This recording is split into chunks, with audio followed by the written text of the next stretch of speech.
Cerita ini berasal dari salah satu daerah di Indonesia yang menyimpan sejuta potensi laut yang tak banyak orang ketahui. Wilayah dengan keunggulan komparatif yang tinggi di sektor perikanan menjadikan masyarakatnya bermata pencaharian sebagai nelayan. Sulawesi Barat merupakan bagian dari pusat keanekaragaman hayati laut yang menyimpan sejuta keindahan yang tak terbendung.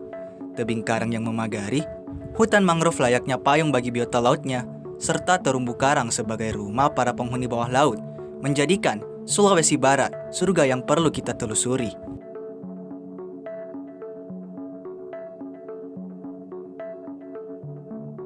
Sulawesi Barat merupakan kawasan unik yang tidak hanya menyimpan keindahan surga kecil pada lautnya, tetapi punya warna tersendiri yang tergambar dari masyarakatnya.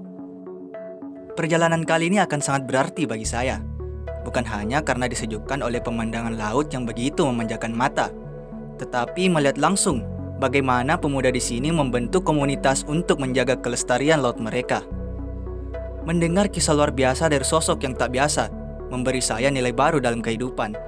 Senang rasanya berjumpa dengan sosok seperti mereka.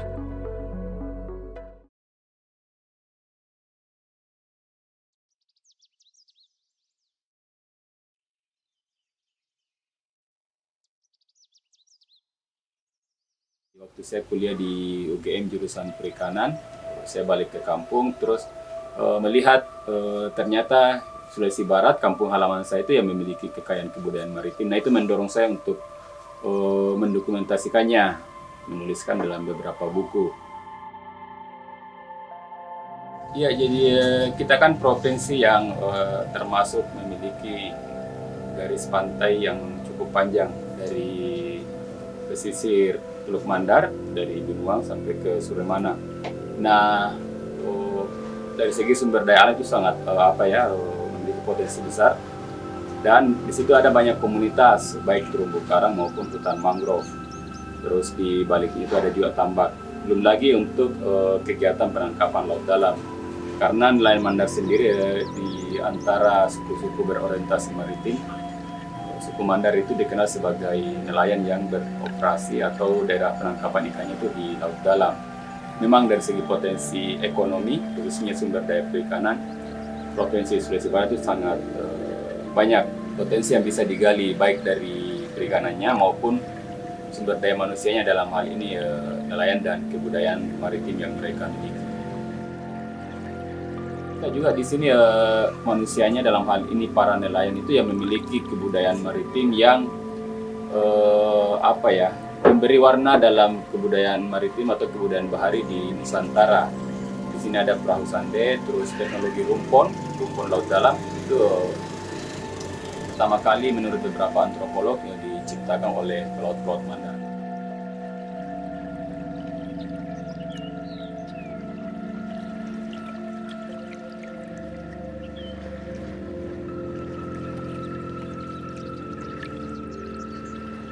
Kalau dibanding tempat-tempat lain di Nusantara, kita di sini cukup lumayan karena pertama ada banyak komunitas yang concern atau memiliki perhatian cukup tinggi terhadap kebaharian, kemaritiman.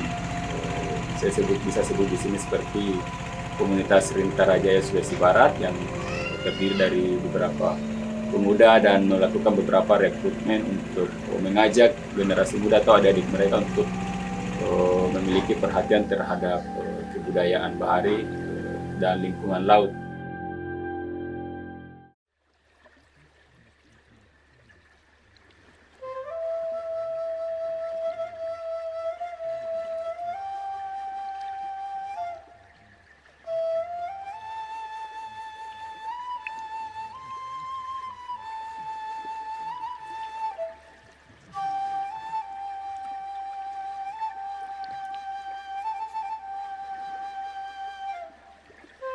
Ini baru satu cerita yang mengubah perspektif saya, bahwa Sulawesi Barat memiliki garis pantai yang panjang.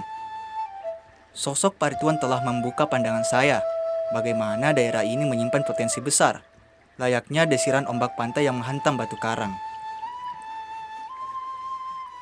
Perjalanan saya masih terus berlanjut, yang mengantarkan saya bertemu dengan sosok pemuda hebat. Tindakan yang kita anggap kecil, ternyata berdampak besar bagi sekitar. Setidaknya, hal itu juga tergambar dari apa yang diceritakan Wana, salah satu relawan komunitas Rintara Jaya yang mengajak pemuda Mandar untuk senantiasa menjaga potensi laut melalui komunitas tersebut. Rintara sendiri berdiri tanggal 18 Februari 2018. Pendirinya itu adalah alumni-alumni dari ekspedisi Nusantara Jaya di tahun 2017. Ada Bashar, ada Kasalam, ada Ruli, Imam, Ade, dan semuanya. Anggota alumni 2017 CNJ. Kalau secara keseluruhan anggotanya sekitar 44 orang. Rintara Jaya itu ada 4 divisi. Pertama divisi pendidikan, ekonomi kreatif, kesehatan, dan terakhir itu divisi lingkungan. Program kerja Rintara sendiri ada banyak, tapi sejak tahun 2019 sampai 2020 kami fokusnya di program pelayaran atau pengabdian masyarakat namanya Sulbar Ocean Expedition yang sudah 2 kali kami kerjakan. Dan kedepannya setelah corona hilang, semoga ekspedisi ini akan berlanjut. Kenapa kami pilih pemuda? Soalnya memang kalau beberapa program itu pasti tujuannya ke pemuda, karena ya bisa dikatakan pemuda adalah tombak ukurnya sebuah negara, sama kayak di Sulbar. Banyaknya pemuda-pemuda yang kreatif, jadi kami rangkul mereka untuk melakukan hal-hal positif. Contohnya ikut melakukan pengabdian di pulau.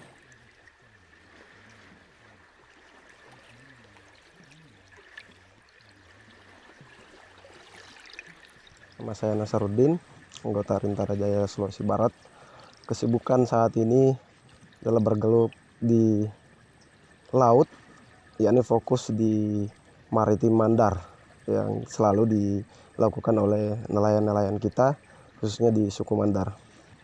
Jadi memang saya fokusnya di laut, jadi semua pendataan-pendataan terkait dengan biota laut, misalnya ikan atau karang dan semua isi laut yang dapat kami ambil, yang dapat kami jadikan sebagai data untuk Rintara Jaya Sulawesi Barat. Sebenarnya di Rintara sendiri dia tidak terfokus dengan orang-orang yang jurusannya itu kelautan, tapi dia terdiri atas beberapa jurusan yang memang dikatakan orang-orangnya memang satu visi dan misi, yaitu memperbaiki maritim Sulbar.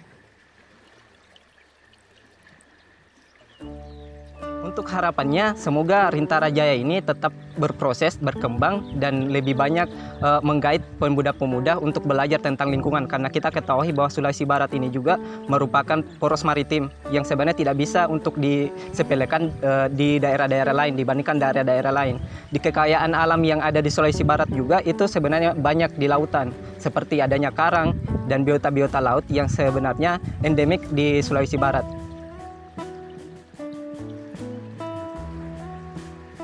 Harapan besar saya sebagai anggota Rintara Jaya Sulawesi Barat, bagaimana kita sebagai pemuda yang ada di Sulawesi Barat dapat mendorong Indonesia sebagai dunia atau poros maritim yang ada di Indonesia. Harapan saya sendiri, semoga dengan adanya Rintara Jaya Sulbar ini, apa yang kami berikan bisa diaplikasikan dengan baik. Kemudian untuk pemuda tetap semangat, harus selalu melakukan yang terbaik dan hindari sesuatu yang merugikan diri sendiri. Semangat dari para pemuda tersebut menularkan saya bahwa yang muda juga bisa berperan. Hanya perlu tekad kuat untuk memulai aksi, seperti kawan-kawan Rintara Jaya. Di saat seluruh pemuda terpedaya akan teknologi, mereka lebih memilih ikut andil dalam menjaga laut. Komunitas mereka mungkin belum terlalu besar, tetapi semangat dan ketulusan hati mereka jauh lebih besar untuk mengabdikan diri. Ayo lestarikan laut kita. Ayo lestarikan laut kita.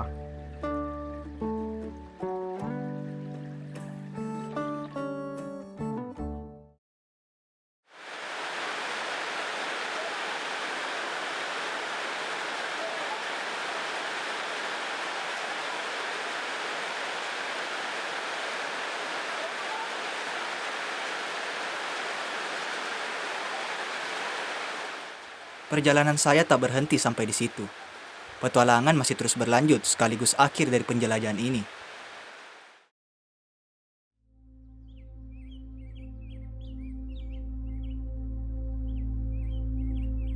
Sebagai daerah dengan panjang garis pantai yang luas, ternyata masyarakatnya juga masih menaruh perhatian untuk memagari laut mereka dengan pohon mangrove, guna mencegah abrasi. Sayangnya, saya belum bisa bertemu langsung dengan pendiri komunitas ini. Namun, paling tidak kita bisa mendengar kisah itu dari Pak Tafif, yang menjadi tangan kanan dari komunitas ini. Secara jujur saya terlempar dari Jakarta ke sini. Tidak, atas ini saya sendiri saya. Selesai di Jakarta, saya ke sini.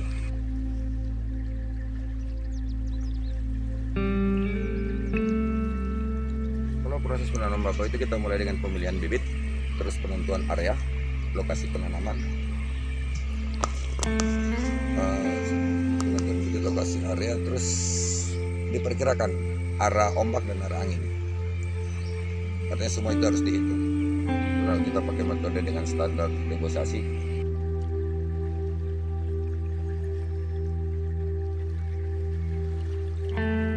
Kita menanam bakau tergantung struktur tanah. Kalau dia berpasir itu biasa kita tanam jenis Rhizophora stilosa.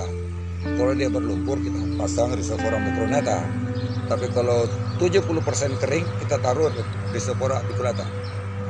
Jadi sesuai dengan struktur iklim tanahnya. Sebagian besar masyarakat belum mengerti atau belum paham tentang manfaat lingkungan, terutama mangrove. Selain sebagai paru-paru, dia juga sebagai pencegah abrasi pantai.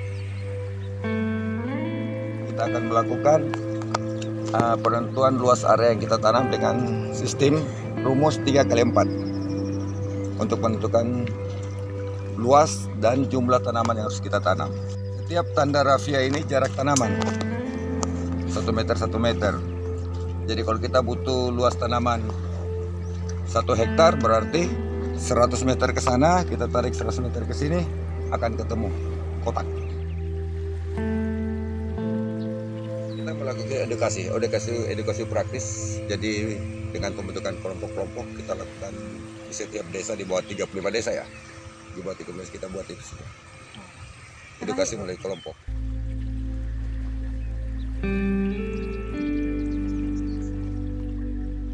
Semoga dengan MLC, berdirinya MLC ini, adanya MLC di sini, masyarakat semakin paham dan mengerti manfaat dari mangrove. Karena selain dia sebagai paru-paru dan abrasi, banyak manfaat ekonomi yang bisa diambil dari sini.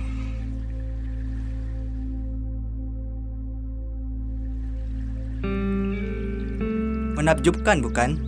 Bagaimana semangatnya mereka kobarkan dalam menjaga keindahan laut dan pengelolaannya. Mulai dari pemuda hingga yang berusia pun semangat mereka tak pernah terbendung.